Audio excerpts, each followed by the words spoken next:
العالمين والصلاة والسلام على أشرف الأنبياء والمرسلين نبينا محمد وعلى آله وصحبه أجمعين. أما بعد، امام بخاری رحمه الله بدی مبارک کتاب کی منگا مسئلہ شروع کړی و یا موضوع کتاب بدء الخلق، چې باغی کی امام بخاری رحمه الله دا خبر بیانول غواړي چې الله د مخلوقاتو پیدایش څنګه کړي. اول پیر د ځمکه او اسمانونه څنګه پیدا شو او چې کله د مخلوق نو نسوک وو، دا مسئله بیانې ده. بیا دا مسئله به کې امام بخاری رحمه الله بیان کړی چې به د مخلوقاتو کې یو مخلوق دی چې هغوی ته ملائک ویلی کېږي. دا هم د الله یو مخلوق دی چې الله سبحانه تعالی پیدا کړی. نو د هغه ملائکو په باره کې پرون خبرې شوې وې. خلاصه دا ده چې زمونږ په ملائکو باندې ایمان دی، که موږ ته تفصیل معلوم دی او که تفصیل یې نه دی معلوم. د هر یو ملک خپل نوم دی او بیا هر یو الله سبحانه تعالی ډیوټیانې ورکړي دي، د چا څه کار دی د چا څه کار دی، چې هغه پرون امام بخاري بعض د هغې نه هغه حدیثونو کې راوړو. او دا د الله یو اوچت مخلوق دی، یو زورور، او هغه مخلوق چې دوی د الله سبحانه وتعالی نافرمانی نه کوي. د هغې نه بعد امام بخاري رحمه الله باب راوړی دی، باب ما جاء في صفة الجنة وأنها مخلوقة. وی چې دا باب د دې مسلې په باره کې دی چې د جنت څه صفات دي. قرآن او حدیث کې د جنت صفات راغلي دي، او بل دا خبره چې جنت وشتي، دا خبره به ثابتوي. د مخلوقاتو تذکره روانه ده چې الله سبحانه وتعالی د مخلوقات څنګه پیدا کړي. امام بخاري یو مخلوق پکې د جنت دی چې هغه به الله سبحانه وتعالی د قیامت په ورځ خپلو مؤمنانو بندګانو ته د تحفې په طور باندې دا به هغوی له ورکوي، او الله سبحانه وتعالی دې موږ ته نصیب کړي. صفت الجنه، د جنت صفت او جنت کې څه دي او څه نه دي، په دې باندې زما تفصیلي بیانونه یې نونیت ابن القیم رحمه الله هغه اشعار ما شرح کړي دي، کوم کې چې د جنت صفات بیان شوي دي. تقریبا 13 یا 20 درسونه دي تفصیلي، د هرې خبرې تفصیل پکې شتي، نو هغه واورئ. دلته هغه شان تفصیل نشي کېدی. پوره تفصیل د جنت په باره کې، دروازې، صفات، خوراک، خبرې، مرګ به راځي که نه به راځي، سبعي سبني، دا ټولې مسلې هلته بیان شوي دي. دلته بعض به بیانېږي. نو امام بخاري رحمه الله آیتونو طرف ته اشاره کړې ده، ولو بیا حدیث راوړی. دا خبره یاد ساتئ چې قرآن کې چې کوم صفات د جنت ذکر شوي دي، هغه اکثر موږ د تفسیر په درسونو کې بیان کړي، او بیا د هغې اعادې ته ضرورت نشته. حدیث راوړی د اولنی عبدالله بن عمر رضی الله عنهما، پیغمبر صلی الله علیه وسلم وی اذا مات احدکم، کله چې تاسو کې یو سړی مړ شي، فانه يعرض عليه مقعده بالغداة والعشي، سحر ماښام الله دې ته دا غذی ښیي. دا حدیث موږ سره مخکې تېر شوی. که جنتي نو قبر کې ورته جنت ښویه کېږي، که جهنمي نو جهنم ورته ښویه کېږي، سحر ماښام. ځکه پرون ما تاسو دا خبره بیان کړه، کابل ورځ، ځکه بیا جنتي دا چغه وایي یا الله قیامت راوله، او جهنمي څه وایي قیامت مه راوله. حدیث راوړی دی د عمران بن حسین رضی الله عنه، وی پیغمبر صلی الله علیه وسلم دا خبره کړې ده چې اطلعت فی الجنه، یو پیر ما جنت کې سر ورننویستو ومې کتوت. پیغمبر صلی الله علیه وسلم خوب کې جنت ته تللی، دغه شان بعضو حالاتو کې ملائکو بولی. غرض دلته دی چې پیغمبر صلی الله علیه وسلم وایي چې ما جنت ولیدو. فرأيت أكثر أهلها الفقراء، نو اکثر جنتیان چې موري دو غریبانانو اکثر جنتیان څه دي غریبانان دي وجه دا ده چې دا غریبانان په سختو تکلیفونو او مصیبتونو کې نو د هغې د رسول الله اجرونه ډېر ورکوي دغه شان کم سړي سره چې مال او د دنیا نعمتونه ډېري په ده کې بېدیني ډېرې په نسبت د غریب اکثر ټکه به ورسره وایو همیشه نه داسې هم ډېر کېږي چې مالداره دینداره او غریب چې د هغه ښه بېدینی موږ داسې غریبانان لیدلي دي چې هغه ته تصور نشي کولی چې هغه څومره بېدینی دومره بېدینی دی خو موږ وایو اکثر داسې وي چې دا ډېر مال دا ډېر جایداد دا په سړي کې مستي راولي الله ته یېروي پیغمبر ته یېر کړي دین ته یېر کړي قرآن او حدیث ته یېروي خو دا قانون داسې نه دی چې همیشه دپاره وي نو په جنت کې اکثر چې دغه څه دي غریبانان دي او یو حدیث کې راځي چې غریبانان به د مالدارو نه 100 کاله مخکې جنت ته ځي 1500 کاله مخکې به جنت ته ځي بل څه حدیث پکې شته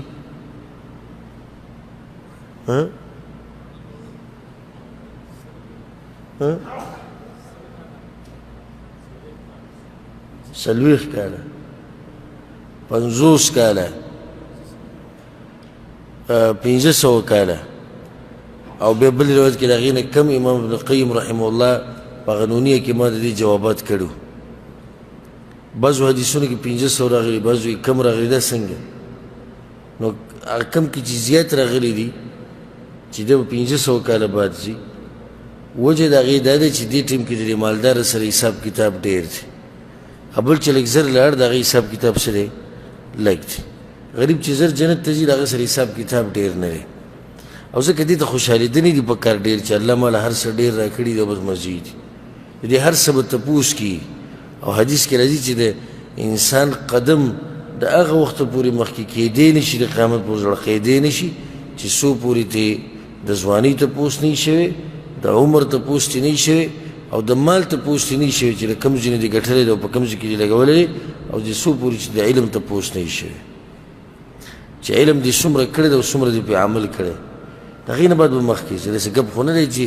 دنیا کې هر څه ما سره ډېر شو بس مزید مزید خو دې ته هم سوچ وکړه چې په آخرت کې به د یوې خبرې تا نه بلته تپوس کېږي ځکه دې کې دا مالداران دا لیډ دي د غریبانانو نه ځکه چې غریبانانو سره څه شتي نه چې حساب کتاب ورسره ډېر وشي او د مالدارانو سره غټې قصې دي نو ځکه د هغوی حساب کتاب بیا اوږد دی بله دا خبره یاده ساتئ ګوره په جنت کې به اکثر فقیرانی او هغه خلک به چې هغه غمونو والي په دنیا کې دا به په جنت کې ډېري او په جهنم کې به اکثر مالدارانی او هغه خلک به پکې چې په دنیا کې په مزو چرچو کې ژوند تیر کړی نو ځکه یو حدیث کې راځي پیغمبر صلی الله علیه وسلم وایي دا جنت الله پټ کړی دی په سختو په مصیبتونو کې په سختو مصیبتونو کې پټ دی یعنی تا باندې به سختې راځي مصیبتونه به راځي هله به جنت ته رسي دې په عکس باندې جهنم ته وګوره حدیث کې څه راځي وایي دنیا د مؤمن دپاره څه دی د جیل دی او د کافر دپاره جنت دی نو د کافر دپاره به کې نعمتونه ډېر دي خو چې نعمتونه په دنیا کې ډېر دي نو په آخرت کې ځای به جهنم دی ښه مؤمن سره چې کوم جنتي دی کیدی شي په دنیا کې ور الله ډېر نعمتونه ورنه کړي خو آخرت کې جنت انتظار کوي تاسو ټولو ته زما د نصیحت ته او زیری دا معمولي غریبي د څه وخته پورې یو څو کاله په دې کې د فریادونه مریادونه او دا قصې بندي کوي او په هر حال کې د الله شکر وباسئ په هر حال کې رسول صلی الله علیه وسلم حدیث کې وایي د قیامت په ورځ به راوستی شي هغه جنتي هغه مؤمن چې په دنیا کې داسې سخته نه وه چې په هغه نه یې تېره شوي دومره سخت والی او په جنت کې به له یو غوپه ورکوي الله سبحانه وتعالی دی چې کله دا نعمتونه او د هر څه ویني بیا به دې تپوس وشي و چې ته سخته د مې راغلې وه ده وي نه د جنت هغه یوې غوپې د ده نه هغه ټولې سختې هېرې کړې چې ده په دنیا کې تېرې کړې دي او هغه سړی چې په نعمتونو کې ژوند تېر کړی ټول عمر په نعمتونو کې پروت وي په مزو په چرچو کې او په مستۍ کې او په نشو تماشو کې هغه خلک به راوستی شي او په جهنم کې به ولې یو غوپه ورکړي او بیا به دې تپوس وکړي تاسو د څه نعمت لیدلی وي چې نه موږ څه نعمت نه دی لیدلی د جهنم یوه غوپه د نه هغه ټولې مزې او هغه هر څه ترې ختموي نو زه تاسو ته دا وایم په داسې دنیا او د داسې مزو باندې به څه وکړي چې د جهنم یوه غوپه هغه مزې د انسان نه هېروي او بیا یې ته دا م وایم په داسې سختو کې زړه مه خرابوه په داسې مصیبتونو کې او په داسې غمونو کې چې د جنت یوه غوپه به د هر څه هېروي که جنت کې خپل کېښودی شو که نو د هر څه به یې هېري لازم به امتحانات راځي حسب الناس ان يقولوا آمنا وهم لا يفتنون ان يتركوا ان يقولوا آمنا وهم لا يفتنون ای د خلکو د ګمان دی چې دوی به وایي چې موږ ایمان راوړی دی الله وایي زه به پرېږدم په دې خلکو به امتحانونه راځي مصیبتونه به راځي کله به غریبي کله به مالداري کله به خوشحالي کله به غمي کله به مرګي او کله به څه کله به څه دا ټول امتحانات دي الله سبحانه تعالی په دې امتحانونو کې موږ ټول کامیاب کړي او الله سبحانه تعالی موږ له په دنیا او په آخرت کې نعمتونه راکړي واطلعت في النار فرأيت أكثر أهلها النساء او پیغمبر صلی الله علیه وسلم جهنم مې ولیدو نو اکثر پکې زنانه وي دا مسله مخکې تېرې شوې دا یې څه وجه ده لعن تعن ډېر کوي خیري ډېرې کوي او دویم د خاوند ناشکري کوي د هغه ښه نه مني نو ځکه به دوی جهنم ته ډېرې ځي یو روایت کې داسې هم راځي وایي ځکه چې د دوی د محبت ته دغه دو شیزونو سره ډېر چې هغې د پیغمبر صلی الله علیه وسلم الاحمران ویلی دو شیزونه چې دي هغه کوم دي هغه سره زر او جامې سره زر او څه شی جامې د زنانه ډوډۍ وله مه ورکوه د سره ژوند تېروي خو چې سره زر دې ورته مخې ته ایښودي یا ورله کپړې جوړی نوي نوي دا دقې ته ناست اکثر زنانه د کپړو په باب کې او د سرو زرو او د خاوند په باب کې په دې کې چې هغه د الله په نافرمانۍ کې مبتلا دي هرې خادۍ له جدا جوړه جوړول او پرېږده د ښځو قیسې زړې شوي دي اوس د هلکانو دا قیسې دي هلکان څه کوي چې خادۍ کې کومه جوړه واچوي یو پیر نو بل پیر له بیا اچي وایي نه دا خو هغوی لیدلي هلکان او په هلکانو پورې دا قیسې خوند کوي زه جنکۍ خو ښځې دی چې یو بل ته ځان ښیو چې موږ نوي جامې جوړې کړي دي او موږ دا کړي د جنکو عادت نو اوس هلکان هر پروګرام له نوي جوړه جوړوي هر پروګرام له نوي جوړه جوړوي په دې باندې چې ویره زړې پکې نه شي اچولی به وایي چې وګوره زړه جوړه یې اچولې د اسراف دا حرام دی که نارینې کوي او که زنانې کوي الغرض مقصد زما دا و چې ولې به دا زنانه جهنم ته ډېرې ځي نو د هغې بعض صفات دلته بیان شو د هغې نه بعد یې حدیث راوړی دی مقصد دغه حدیث کې څه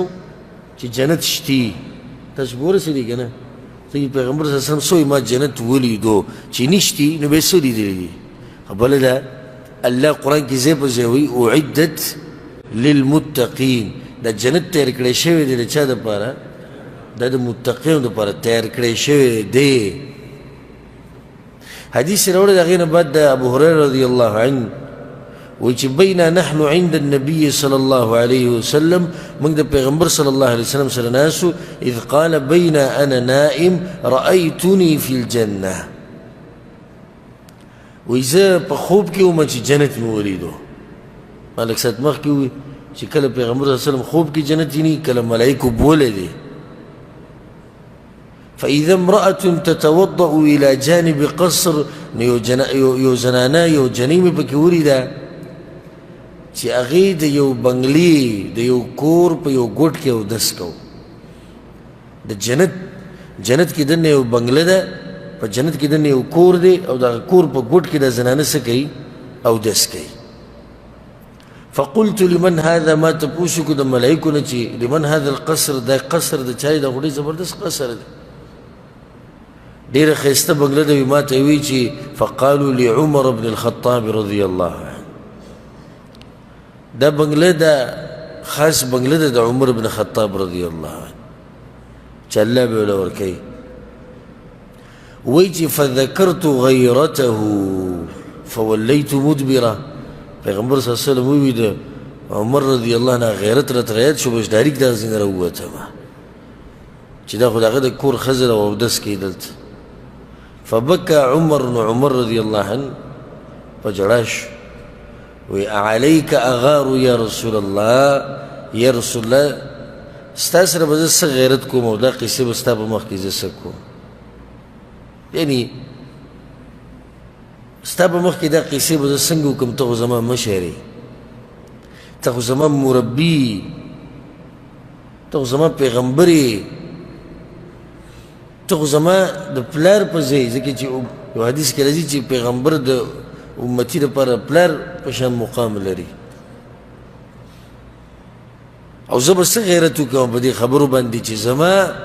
هغه ښځې او هغه زنانه او هغه ټولې ستا امتیانې دي دې ځکه په ژړا شو چې دا خبرې زه ستا په مخ کې نشم کولی ادب ته وګورې د عمر بن خطاب رضی الله عنه دې ته ادب د پیغمبر سره ادب د علماو سره ادب د مشرانو سره یو فایده درته ذکر کوم دا یو نیم کشر د مشرانو په مخ کې خپلې غټې غټې ووایي یا د عالم په مخ کې یا د سپینګیري په مخ کې یا د پلار او د تره او د ماما او د کاکا په مخ منګه جی منګه نه زمونږ دیسې زمونږ دا زمونږ غلی شه بې ادبه مشرانو په مخ کې څوک دا خبرې کوي کومه خبره ستا ادب بیانوي همزولو ته یا کشرانو ته مشرانو به ادب کې د هغوی په مخ کې به د خپل صفتونه او د خپلې غټې غټې نه وې رسول الله صلی الله علیه وسلم ته عمر بن خطاب وی یا رسول الله ستاسو په مخ کې موږ داسې خبرې کوو دې ځینې بله دا مسله ثابته شوه اصل بنیادي چې جنت اوس شتي دویمه ته دا ثابته شوه چې عمر بن خطاب رضی الله عنه یقیني جنتي دی یقیني او چې څوک ته انکار کوي نو د پیغمبر د حدیثونو نه انکار کوي لکه شیعګان روافض وایي چې والعیاذ بالله دا خبرې که ضرورت ما نه محسوسوله ما به کړی هم نه وی خو ضرورت یې محسوسوم وایي په دې امت کې د ټولو نه غټ کافران چې دي هغه دوه دي یو ابوبکر دی او بل عمر دی دا دغه متعې دا بچي چې دي هغوی دا خبرې کوي رب العالمین دې به په دې مبارکه روژه کې داسې عذاب راولي چې د ټول مخلوقاتو دپاره عبرت وګرځي الله سبحانه تعالی د هغه ژبې او هغه لاسونه او هغه بدنونه چې هغه زموږ په پیغمبر پسې لګیا او د هغه په صحابه کرامو پسې او د هغه په بیبیانو پسې رب العالمین دې به داسې بیماري راولي چې مرګ غواړي او مرګ ولی نه راشي دا روافض نه دي شیعګان اصل دشمنان د قرآن او د حدیث او د سنیانو هغه دا دي دا وپېژنئ دا اصل دشمنان دي مسلمانانو په ملکونو کې که امن خرابولي که مسلمانانو ملکونو کې دماکې کولي که مسلمانان یرولي که په صحابه کرامو پورې مذاق کولي که پیغمبر په شان کې ګستاخي کولي که د هر څه د ټول جرایم په دوی کې موجود دي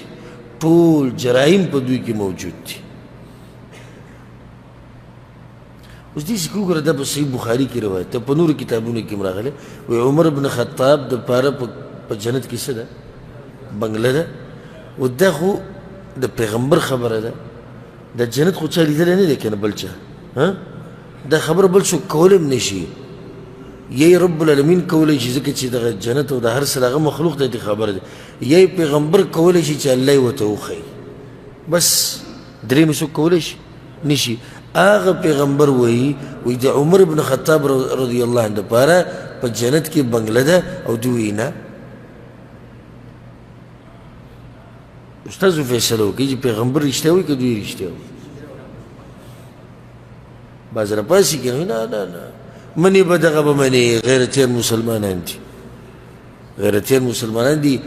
صحابه کرام باندې د کفر فتوی لګي غیرتیان مسلمانان دي د پیغمبر صلی الله علیه وسلم په بیبیانو باندې د زنا بهتانونه لګي الله سبحانه وتعالی د امت په دې حال باندې رحم وکړي حدیث راوړی د هغې نه بعد زه دې کې د حدیثونو ډېر تفصیل نه کوم ما تاسو ته ووایي چې دا که تفصیل اورئ نو زما هغه درسونه د جنت طرف ته سفر هغه پوره واورئ حدیث راوړی دی په دې کې پیغمبر صلی الله علیه وسلم دا خبره بیان کړې ده چې الخیمة درة مجوفة طولها في السماء 30 میلا په جنت کې چې کومې خیمې دننه لګېدلې دي جنتیانو لپاره هغه خیمې داسې دي لکه د ملغلرو په شان او هغه داسې ملغلرې چې ډډ یې ډډ منځ یې خالي هغه به ډېر ښایسته ښکاري د داسې خیمو نه جوړې د داسې ملغلرو نه جوړې شوي خیمې په جنتونو کې دي طولها في السماء 30 میلا اسمان طرف ته د هغې اوږدوالی چې دی نو هغه 10 میله دی في كل زاوية منها للمؤمن أهل لا يراهم الآخرون خو په هر ګوټ کې د دې خیمې په هر ګوټ کې د دې جنتي یو کور والا ده هغه حرم کیدی شي او هغه د خپل کور والم کیدی شي چې دا بلې نه ویني دومره خدای لري لري د ګوټونه لا يراهم الآخرون نور ویني د هغې نه بعد حدیث راوړی دی ابو هریره رضی الله عنه پیغمبر صلی الله علیه وسلم دا خبره کړې ده قال الله وی اعددت لعبادي الصالحين ما لا عين رأت الله وی ما د خپلو نیکانو بندګانو لپاره هغه څه تیار کړي دي چې هغه له سترګو نه دي لیدلي یوې سترګې هم نه دي لیدلي ولا اذن سمعت او د اوسه پورې یو غوږ هم نه دي اورېدلي ولا خطر على قلب بشر او نه د دغې جنت صحیح تصور د چا په زړه کې تیر شوی دی دا ګورې ډېر د سوچ خبره ده ته چې څومره هم ښایسته سوچ کوې د جنت په باره کې جنت د دې نه هم ښایسته دی وفقروا إن شئتم فلا تعلم نفس ما أخفي لهم من قرة أعين الله وی هیڅ چاته پته نشته چې هغه کوم ښایسته نعمتونه ما د ده دپاره ساتلي دي او د ده د سترګې ورپې یخېږي ډېر ښایسته جنت دی د هغه جنت کومه خبره سړی بیان کړي د هغې د حورو مسله که بیان کړي د هغې لوښي به څنګه وي که نه بیان کړو د هغې هغه ولي او که بیان کړو د هغې د شرابو خبره که نه بیان کړو هلته د پیو خبره که بیان کړو د ګبین مسله که بیان کړو د هغه هلکانو مسله چې هغه به خدمت کوي د جنتیانو که بیان کړو صفت د جنتیانو د بدنونو او که بیان کړو میلمستیا د رب العالمین د جنتیانو دپاره نو دا خبره یاد ساتئ حدیث کې راځي چې کله جنتیان جنت ته ننوځي نو اولني میلمستیا به ولا رب العالمین کوي د هغې نه به دوی خپله مرضي ده چې څه خوري څه نه خوري نو په هغه میلمستیا کې به له څه ورکوي موږ دا مسله بیان کړې وه د جنت د غوایي غوښه او د مئی اینا جگر دا به د رب العالمین د طرف نه اولنی میلمستیا د جنتیانو دپاره یا بعض روایتونو کې راځي چې د مئی د دې اینې سره یو ټوکړی وړه غونته کې په دغې باندې به الله میلمستیا کوي د دوی او دا کوم غوایي چې الله سبحانه تعالی به د مؤمنانو دپاره په میلمستیا کې ورکوي دا وی د ډېر وخت نه په دې جنت کې دی او هم د جنت په وښو او په پاڼو باندې دی سورب شوی دی ځکه الله سبحانه تعالی څه وایي نزولا من غفور رحیم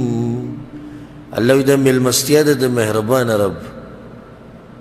دغه میلمستیا به سمو میلمستیا دا خاص میلمستیا ده د دې نه بعد چې به ته څه خورې خوره کنه تا ته دا خبره بیان کو چې جنتیانو ته به سلام رب العالمین کوي چې کله دوی ننوځي جنت حدیث کې راځي وی جنتیان به په خپلو خبرو کې مبارکیانو کې مصروف وي او په دې کې به एकदम په دوی باندې آواز وشي وی ستاسو سره یو موعد دی یو خبره ده هغه کېدو واله ده دې طرف ته شي ټول به متوجه شي چې ورسي چل چې ګوري رب العالمین به راښکاره شي او په دوی به سلام واچي سلام علیکم اهل الجنه او دې طرف ته الله اشاره په سورة یاسین کې کړې ده سلام قولا من رب رحیم سلامتیا دی په تاسو باندې دا به وینایي د مهربانه باچا په جنتیانو باندې به سلام رب العالمین ومچي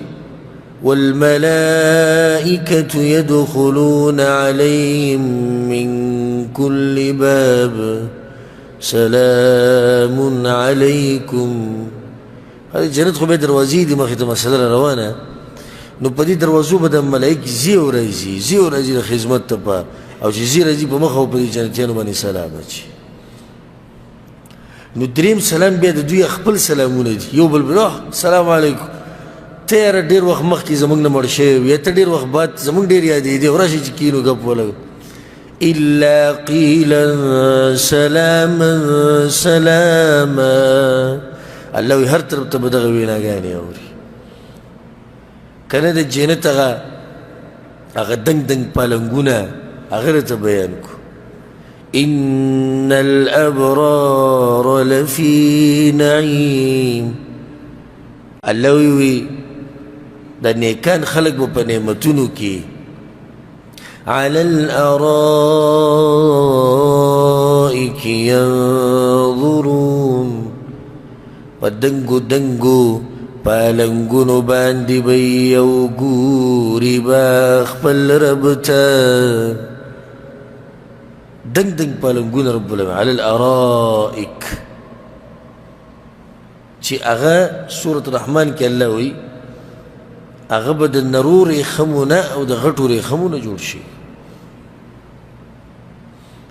پا دی باندی بدوی ناسی ینظرون گوری با رب العالمین یوازی دا نعمت چی دا جنت تا دے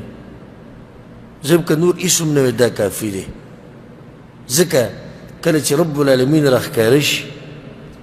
او دا جنتیانی وینی نو حدیث کی رازی چې د دوی نه به هر هغه نعمت هیر شي چې دوی لیدلی دی په خپلو سترګو باندې په جنت کې هغه ټول نعمتونه به ته هیر شي ځکه چې دا کم ذات چې راښکاره کېږي هم دې ذات دا نعمتونه پیدا کړي دي نو چې دې ذات دومره ښایسته نعمتونه پیدا کړي دي نو دا ذات به په خپله څومره ښایسته وي کله کله انسان د دې نیکانو خلکو دې مخونو ته وګوري په دې کې یو ناشنا نوري رڼایي خونې انسان له ورکوي ای سړی سوچ کې شي چې دا خلک چې په الله مین دي دوی دومره ښایسته دي او په دې مخ کې دومره نور دی او رڼا ده هغه دوی چې په چا باندې مین دي چې هغه رب به څومره ښایسته وي او کوم رب چې د جنتونه پیدا کړي دي دومره ښایسته نو هغه رب به په خپله څنګه کوي ځکه به د دوی نه هغه هر څه هېر شي هغه هورې غلمان او نور خوراکونه او نعمتونه او چې څه دي په جنت کې د الف نه د یا پورې د هر څه به تېر شي چې یاد وي نو هغه به تصیب دقه نعمت یادي وجوه یومئذ ناظره الله وی بعض مخونه به د قیامت پورې تر و تازه پړقېږي به او مخ هله تر و تازه چې کله انسان خوشحاله وي ذكر ديزك الله سوي قرأ على الأرائك ينظرون تعرف في وجوههم نظرة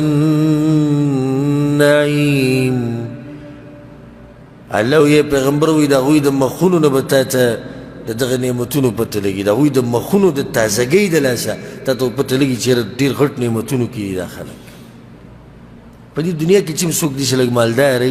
او په نعمتونو کې نو زر بوډا کېږي نه ځواني زر نه ختمېږي تازه تازه ګرځي نو چې سړی د جنت په نعمتونو کې ناست دی به څومره تازه وي بیا خو دا مخونه به تر و تازه پړقېږي به الی ربها ناظره او ګوري به دوی خپل رب ته یو حدیث کې راځي وی اعلان به وشي جنتیانو ته ای جنتیانو ستاسو پلانې وخت دا مقرر شوی دی الله سره د ملاقات لپاره نو دا ټول به په شوق کې چې دغه ورځ به کله راځي الله سبحانه وتعالی به راشي څنګه چې د هغه د شان سره ښایي او دا جنتیان به راوستی شي او په منبرونو باندې به کېنولی شي علی منابر من نور بعض به د نور نه جوړ شوي منبرونه وي بعض به د سرو زرو نه جوړ شوي بعض به د ملغلرو نه جوړ شوي او داسې بیا زه د اعمالو مطابق نو الله سبحانه وتعالی به اول سلام واچي او بیا به رب العالمین راښکاره شي څنګه چې د هغه د شان سره ښایي وی بیا به ورته الله سبحانه وتعالی هغه یو ته پکې داسې ووایي پلانیه هغه به وایي یا الله لبیک و سعدیک یا الله زه حاضر یم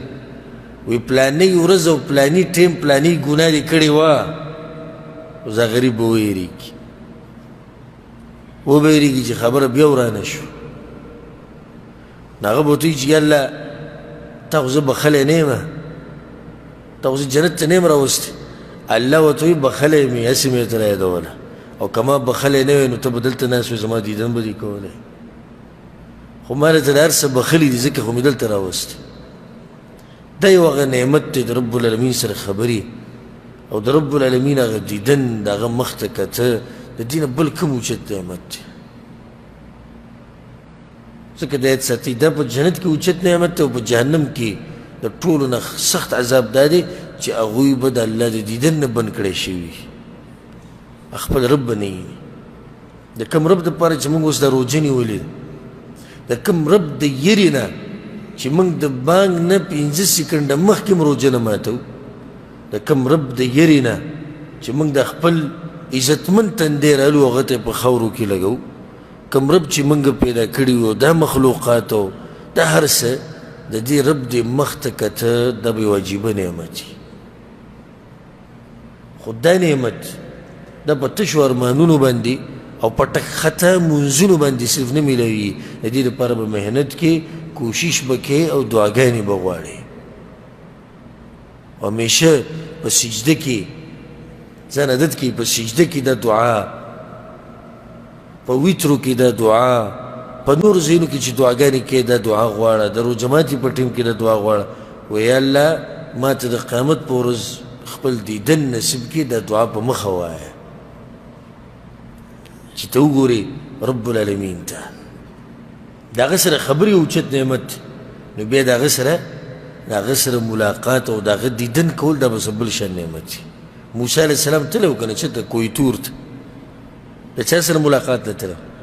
الله سره تورات یې وله ورکو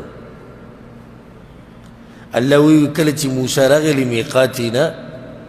زمونږ ملاقات له وکلمه رب الله ورسره خبرې وکړې موسی علیه السلام ته به وي دا تورات دی دې کې دا احکام دي دې کې دا مسلې دي دې کې دا دي دې کې دا دي تفصیل باندې پوه کو خبرې دومره خوږې وي رب العالمین خبرې کولې موسی علیه السلام منځ کې وي ربي ارینی انظر الیک یا الله لږ ځان راته نه ښیې چې تا وینم د خبرو په منځ کې حالانکه رب العالمین هغه ته د تورات خبره کوله چې دا تورات دی دې کې دا دي دې کې دا دي دومره ښایسته خبرې د هغه رب په منځ کې موسی علیه السلام وایي الله ته راته ځان لږ نه ښیې چې ویې دي نه حالانکه موسی علیه السلام ته پته ده چې زه نشم لیدی رب لکه چې پیغمبر دی ته د عقیده معلومه ده چې په دنیا کې څوک د الله سبحانه تعالی دیدن نشي کولی بیا دی ولې هغه کار غواړي چې هغه نشي کېدی جواب یې دا دی چې غیر اختیاري ده د خولې نه دا خبره ووته دی مجبوره شو خبرې دومره ښایسته وي هغه ده چې کمې واورېدې وی ربي اریني انظر الیک قال لن ترانی الله ورته نه دنیا کې خو ته ما نشي لیدی صحیح د آخرت کې مې لیدی شي بیا واقعات چې الله سبحانه تعالی راښکاره شو یو تجلی د الله سبحانه وتعالی د نور معمولی هغه ریزه ریزه کو موسی علیه السلام بیهوشه کو. حکمت دی که علما یو دا بیانی وی دی دنیا کې چې څوک د رب العالمین دیدن نشي کولی د هغې یو وجه دا ده چې زموږ په دې بدنونو کې دا طاقت نشتی چې دوی د رب العالمین ته وګوري. په دې بدن کې هغه طاقت نشتی. یو خو دا بدن اسیم کمزوره دی او بیا دا ګناهګار بدن د ګناهونو نه ډک بدن څنګه به انسان په دې حال باندې ګوري چاته الله سبحانه وتعالی ته نشي کېدی. اب په جنت کې به دوی طاقت ډېر شي. هلته به هم ګوره بېهوشه کېږي. ګوره اول پیر حدیث کې راځي چې کله الله سبحانه وتعالی راښکاره شي نو ټول به څه شي بېهوشه به شي. هلته به هم بېهوشه کېږي خو دومره دی چې بیا به ویني او بیا دا یې ساتي سبحان الله چې دا هم د اعمالو مطابق ده چې څو پیرې به رب العالمین ویني. بعض هغه خلک دي چې روزانه به د رب العالمین دیدن کوي او بعض هغه دي چې هغه به 2 ورځې بعد بعض 3 بعض هفته کې ښه د جمعې په ورځ به ټول کوي. د جمعې په ورځ به ټول دیدن کوي د رب العالمین. نو بعض پکې هغه دي کوم چې کمزوري اعمال والا دي بې انتها کمزوري اعمال والا نو دوی به په هفته کې یو پیر دیدن کوي د رب العالمین او هغه په کوم ورځ د جمعې ورځ. مسلمه بیان کړی وي اوس ته به یاد نونیت ابن القیم د جمعې په ورځ به یو ناشنا بازار لګي نو دوی چې کله د رب العالمین دیدن وکړي نو بیا به بازار ته شي. هغه بازار ناشنا بازار دی. ګوره هر شی پکې خرڅېږي خو یو شي باندې هم پیسې نه اخیستې کېږي چې څه دي خوښ یې هغه وړه. او په دغه ټیم کې په جنتیانو باندې یو ناشنا باران راورېږي د جمعې په ورځ د رب العالمین د طرف نه. او دا باران د اوبو او دا باران د واورې او د ګلۍ نه دی. دا باران به راورېږي د خوشبو. داسې خوشبو به الله راوروي په دې جنتیانو باندې چې دوی به حیران شي چې دا څنګه خوشبو ده. د هغې نه بعد بیا دوی کورونو ته ځي چې کور ته لاړ شي نو دی به دغه وتو په وخت کې چې څومره ښایسته و د هغې نه زیات ښایسته شوی او ښځه به هم د هغې نه زیاته ښایسته شوي او دا د همیشه دپاره دا د همیشه دپاره ده چې یو وخت پورې ده. کم نعمت تا ته رایاد کړو. تعرف في وجوههم نضرة النعيم يسقون من رحيق مختوم. کم شراب چې به دوی له ورکړی کېږي ګیلاس هغه به بند کړی شوی دوی نه مخکې به چا نه استعمال کړی. دا نه چې زه پکې وڅکم بیا به ته څکې ته وڅکې بیا به زه څکم نه. د هر یو دپاره چې راځي هغه به بني بلکل. ختامه مسک. الله وی کله چې دوی له شراب وڅکي که نه نو په دې اخره کې به پکې خوند د مسکو راځي چې د خولې د خوند وله برابروي او دا به د هر شراب په ګیلاس کې دیسي. ذکر رب العالمین سوی او دې ته وکړي وفي ذلك فليتنافس المتنافسون. او په دغه کې د مقابلو کې مقابله کوونکي تاسو یې که د یو بل نه مخکې کېده غواړئ که نه نو دې کې مقابله وکړئ چې زه به دې جنت ته ځان رسومه بل وایي زه به ځان رسوم. مقابلې څوک په هغه شي کې نه کوي چې هغه فنا کېدونکي دي. دا ډېر غریبانان خلک دي. زه ورته غریبانان وایم والله زه ورته غریبانان وایم. دا بې انتهایي غریبانان خلک دي چې د یو بل سره مقابلې د هغه شي په باره کې کوي چې هغه فنا کېدو والی دي. په دې کې به ته څه مقابله وکړي؟ دا هر څه ختمېږي. مقابله خو دغې کې پکار دي. وسارعوا إلى مغفرة من ربكم. الله وی تعدیو کوي د جنت طرف ته او د بخانې طرف ته. وجنة عرضها السماوات والأرض. هغه جنت طرف ته تعدیو کوي چې د هغې پلنوالی صرف پلنوالی یوازې د ځمکې او د اسمان په اندازه دی. د روجې میاشت او دا قسمه خبرې مونږ واورو. او دروازې د جنت څه دي؟ کولاو دي. اوس د جنت دروازې څه دي؟ کولاو دي. او بیا به کوم یو سړی جنت ونه ګټي د ده نه غټ بدبخته بل نشته چې د دومره اوچت جنت صفات مونږ واورو. د روجې میاشت او هر شپه الله خلق د جهنم نه آزادوي او د جنت دروازې پکې کولاو دي او په دې کې موته جنت ونه ګټو نو مې څه خیال دی د دې نه بله ښه موقع شته جنت ته ګټلو موږ سره اوس ډېره ښایسته موقع ده جنت ته ګټلو ډېره ښایسته موقع حیران شي انسان نن 12 رمضان دی په څه پوه نه شو دقه شان د ژوند چې څنګه نن 12 ته راورسېدو دغه شان به دې ورځ ته ځې نو اوس یا تا ته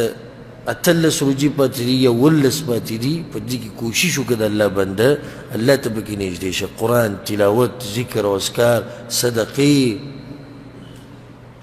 هر څه چې دې کېږي د لاس نه کېږي وکړه زه تاسو تپوس کوم کم یو که تپوس وکړم چې کم یو کس پکې 2 پیرې قرآن ختم کړی دغه 12 ورځې دي ډېر کم کسان بلکې داسې به کوم شتي او ځان ښه پېژني چې د اوسه پورې لا نیم قرآن هم نه دی ویلی دوی هم روژه تېروي دا غریبانان دا غریبانان دي ښه د اوسه پورې تا په 100 کسانو باندې روژه ماتې کړی تا د اوسه پورې په 100 کسانو روژه ماتې کړی سو د اوسه پورې په دې 12 ورځو کې تا 100 ریاله صدقه کړي دي یا 100 روپۍ د کلي ته لېږلي دي چې دا غریبانانو له ورکوي روژه ده 12 ورځې خو تېرې شوي دي که نه صرف د پکوړو د روابزه او د اچارو د دې قصو غم کې د روژه ماتي په ټیم کې ځان له چېرته لږ نورو مسلمانانو ته هم ګورئ که نه داسې غریبانان ناست دی بل ورځ مې یو تصویر ولیدو دا زړه راله داسې کو چې یو کوړمه ناسته ده چې هغې کې بوډا بوډۍ دي او بیا پکې یو څو ماشومانان دي او ماښام ټیم د دسترخوان یې خور کړی دی اوبه پې پرتې دي بس اوبه دي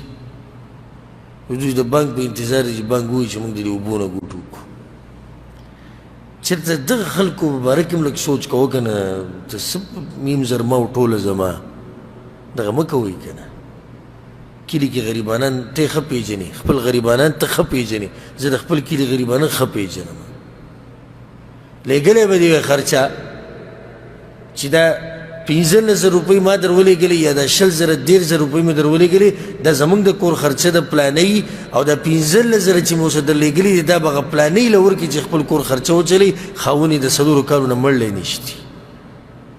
داسې دې کړي چې دې ورځ که نه صرف هسې یا الله جنت الفردوس راکړه تش په هوا په جنت کې رسول وسلم وایي ناشنا کمرې دي چې دننه پکې کښېني بهر ځای ښکاري چې بهر کښېني دننه ښکاري یو صحابي راپاڅېد وایي یا رسول الله لمن هي دا د چا دپاره دي پیغمبر صلی الله علیه وسلم ډېر صفات ذکر کړو یو پکې دا لمن الان الکلام وایي هغه سړی چې اخلاق یې ډېر نرم وي واطعم الطعام او غریبانانو له خوراکونه ورکړي واطعم الطعام دې لپاره مې دا حدیث وي خلکو له څه ورکړي خوراکونه ورکړي 12 ورځې تېرې شوې تا څو غریبانان ماړه کړي دي خپل ځان له جواب ورکړه او څه ګران کار نه دی که نه زه حیران شم چې یاره دا لکه بل اوس مې کتو د پاکستان کې یو اداره ده هغوی څه دغه نشر کړی چې موږ روژه ماتي ورکوو یو کس باندې د یو کس په روژه ماتي باندې 300 روپۍ ورکړي که څه یې ورکړي چې دا د یو کس روژه ماتې 300 روپۍ دې څه شوي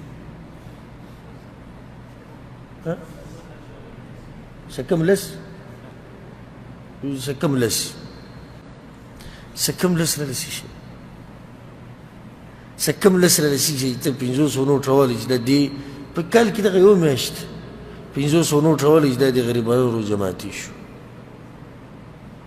یتیمانانو چې کومه ادارې هغې ته ورشي چې د یتیمانانو له زما له طرف نه ده تحفه د رمضان څومره به الله ستا د دنیا او آخرت ښایسته کړي دیني مدارسو جامعاتو ته ورشي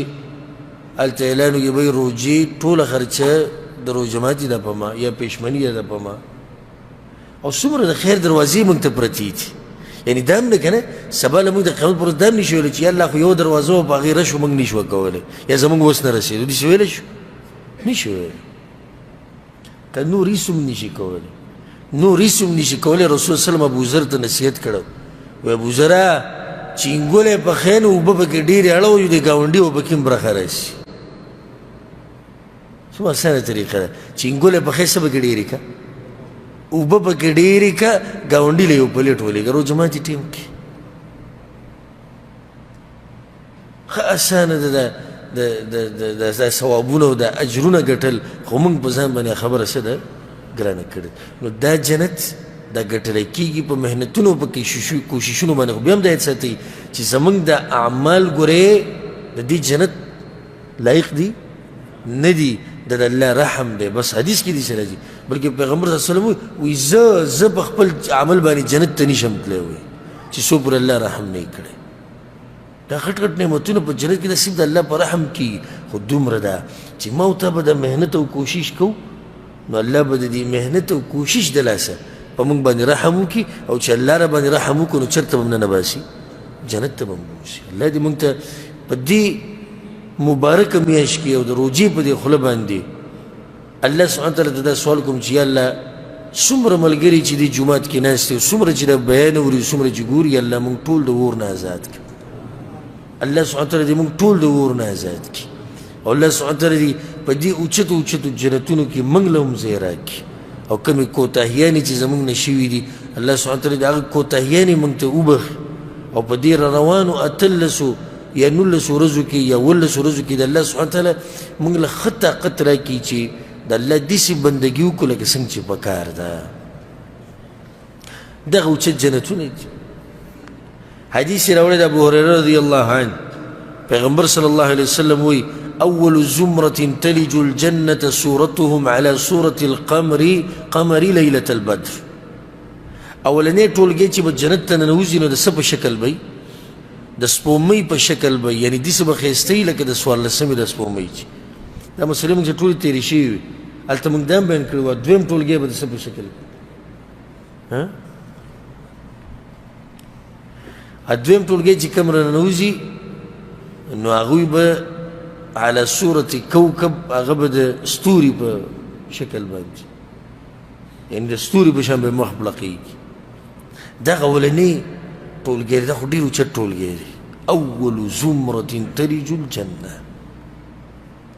اولنی ټولګی چې جنت ته ننوځي د هغوی مخونه به داسې ښایسته وي لکه څنګه چې د څوارلسمې سپومۍ وي خو اولنی کس چې جنت ته ننوځي به څوک وي روجي خراب کړي څوک به په زور یې ووایه که نه تاسو بلکل روجي داسې کړي چې نه په دې روجه کې ګوره صحابه کرامو جهادونه کړي دي ګوره تاسو دا پته شته په دې روجه کې صحابه کرامو څه کړي دي جهادونه یې کړي دي او موږ چې څو منټه درس ته کښېنو بیا درس ته په قالین باندې ایسي کې اولنی کس به څوک جنت ته ځي پیغمبر صلی الله علیه وسلم بیا به دا نور پیغمبران ځي او بیا اولنی کس به څوک ځي ابو بکر صدیق رضی الله عنه او بیا عمر بن خطاب او بیا عثمان بن عفان او بیا علی بن ابي طالب دا اولنی انسانان دي په امتیانو کې چې جنت ته بسي او د ټول اول به پیغمبران ننوځي او په پیغمبرانو کې به زموږ پیغمبر صلی الله علیه وسلم اولنی انسان چې چابي به د جنت په دروازه کولاوي هغه زموږ پیغمبر صلی الله علیه وسلم حدیث کې راځي زه به اور وټکوم دننه به اواز وي کې هغه خزانچي د جنت وي څوک یې هغه ورته وي زه محمد صلی الله علیه وسلم څه وی ور کولاو که خو وي کولاومه ما ته هم دقه امر شوی و چې کله دې ور وټکوي نو بیا به ورته کولاو کړي ابا څه ناشنا منظري چې کله د جنت د دروازې کولاوي شي او د جنتیان به دننه منډې کوي ادخلوها بسلام الله طرف نه به ورته اعلان وشي ځئ ځئ ننوځئ ښه په سلامتیا باندې ذلك يوم الخلود الله به ورته وایي دا داسې ورځ ده چې همیشه پاتې کېدونکې ورځ ده نه مرګ راځي نه د ژوند ختمېږي او ځئ حدیث کې راځي پیغمبر صلی الله علیه وسلم سوی وی ما د جنت دروازې لیدلې چې د هغې پلنوالی وی دومره دومره دی او بیا دا خبره وکړه وی یو ورځ به داسې راځي په دې دروازو باندې چې په دې باندې به سمه ګڼې د جنتیانو د دننه ننوتو دپاره او سم شور او شغرب به جوړي یو ورځ به داسې هم راځي اوس د جنت دروازې اوس په دې وخت کې بلکل خالي پرتې دي او دا ډېره ناشنا خبره ده چې یو ورځ به داسې راځي په دې دروازو باندې به سم شور جوړي او سم رش به جوړي